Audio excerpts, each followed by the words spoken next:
7月对于刘瑜宁来说，像经历了一场过山车，一边是泥潭里的争议和质疑，另一边是铁证高远这个角色热度破亿。同一个月，他经历了被误解，也迎来了被认可。今天我们聊聊热搜之外的刘瑜宁。7月18日，地球超新鲜一段15秒的游戏片段被截取传播，泥潭游戏中刘瑜宁推龚俊下高台的画面被单独放大，而前后的互动背景被省略。关于两人关系变化的猜测迅速发酵。面对争议，刘瑜宁没有甩锅剪辑，没有发布长篇解释，也没有让事件继续扩大，而是在凌晨发文表示自己有做得不够好的地方，未来会更加注意。随后，他进入粉丝群回应，表示已经和龚俊私下沟通过，两个人之间并不存在所谓的问题。龚俊也随后发语音澄清，一场可能不断升级的争议，在双方回应之后慢慢平息。4天后，工作室发布律师声明，针对恶意剪辑、断章取义等行为，将通过投诉举报和法律途径维护权益。从主动反思到坚定维权，该承担的态度他没有逃避，不该承受的恶意他也选择面对。其实，在采访中，刘瑜宁曾说过，做任何事情不能只沉浸在自己的世界里，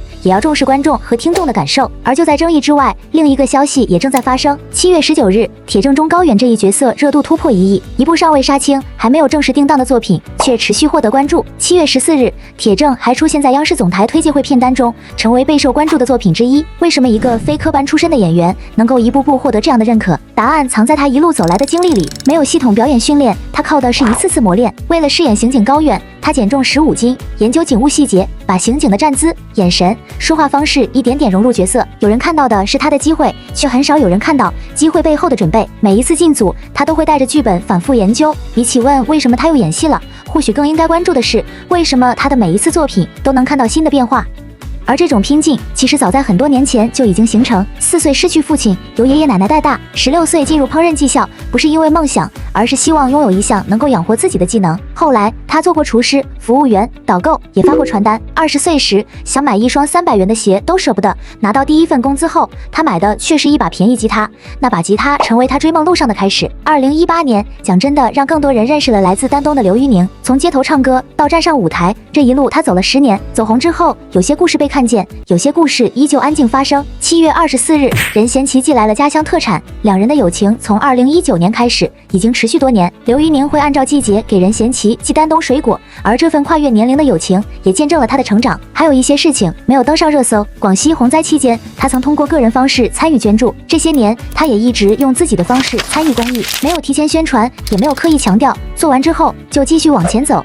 他曾说过，我已经想好了不红的退路，大不了重新去直播。这句话之所以让人相信，是因为他真的经历过那个阶段，他真的在街头唱过歌，也真的经历过无人关注的日子。所以如今面对鲜花和掌声，他依旧知道自己从哪里来。7月已经结束了，这几天的刘瑜宁又回到了地球超新鲜的录制现场。上个月他被质疑过，被讨论过，也被认可过，但那个面对争议愿意先反思转身继续努力的人，和10年前站在街头唱歌的年轻人，其实一直是同一个人。有人把经历过的苦变成锋芒刺向别人，也有人把苦变成底色，让自己走得更稳。刘瑜宁选择了后者。他曾经在直播中说过，如果我把这些虚名所谓的番位看得重的话，我就这么告诉你，我刘瑜宁混不到今天我说的不重要是真的不重要，不是我在说好听的，我不需要说好听的，因为我有那个自信，就是哪怕我是5番，该是我的东西它依旧是我的，它不该是我的，我演1番它也不是我的。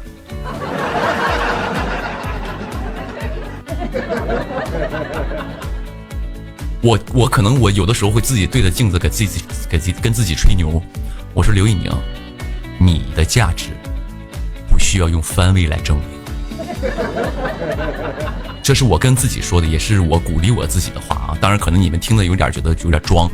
不重要啊，不重要。所以这就是我的想法，就是我的价值，我没有什么价值，但是我要告诉我自己，我的价值不需要靠番位来证明。不被虚名困住，也不被质疑打倒，这或许就是一个人真正强大的地方。知道自己是谁，也相信自己值得被看见，一次次引导粉丝。有朋友说都是你的功劳，你给我闭嘴吧啊！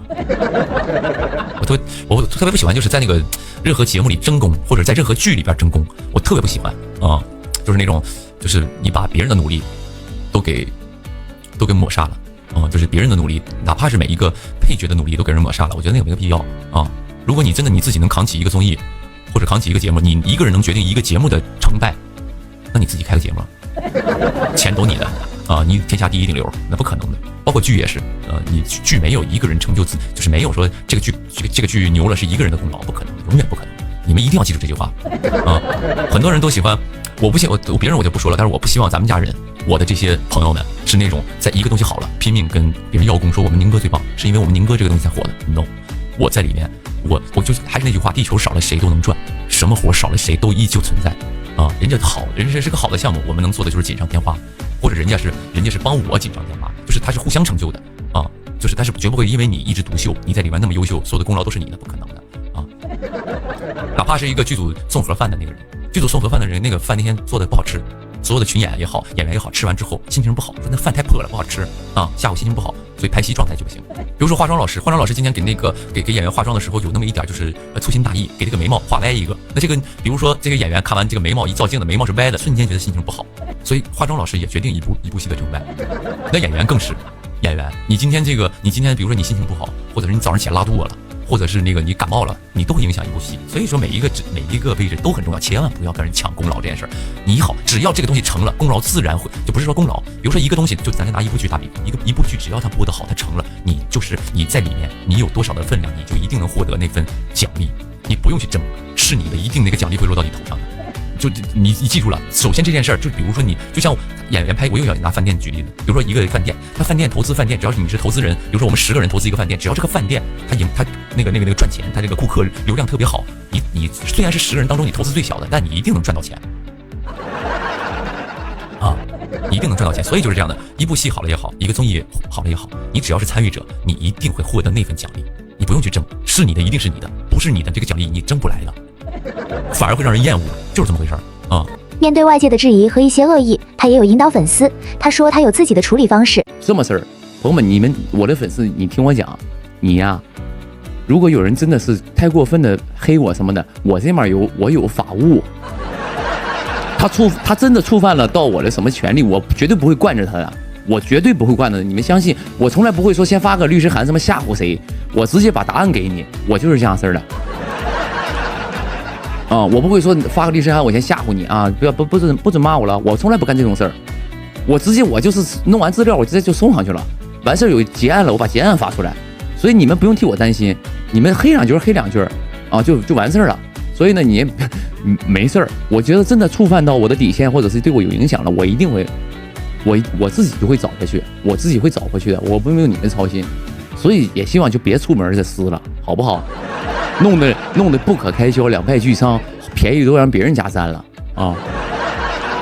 所以我觉得，一个明星真正的影响力，不只是作品和热度，还有他面对事情时展现出来的担当。很多时候，粉丝喜欢一个人，不只是因为他的外表或者舞台，而是在一些关键时刻看到了他的态度。刘宇宁在面对争议和网络声音时，对粉丝说的那些话，其实让我印象很深。他没有引导粉丝去争吵，也没有让粉丝替自己冲锋，而是告诉大家，真正需要解决的问题，他自己会承担，会用正确的方式去处理。在现在这个网络环境里，能够这样引导粉丝，其实是一件很难得的事情。因为公众人物的一句话，可能影响的不只是自己，也影响着喜欢他的人。真正有责任感的人，不会把粉丝的喜欢当成理所当然，也不会让粉丝为了维护自己去承担不该承担的压力。好的偶像，不只是接受喜欢，也会回应这份喜欢；不只是享受光环，也愿意承担光环背后的责任。所以我很喜欢看到这样的正面引导，因为他证明了一个人的价值，不只体现在他获得了多少掌声，也体现在他如何面对别人给予他的信任。你们说对吧？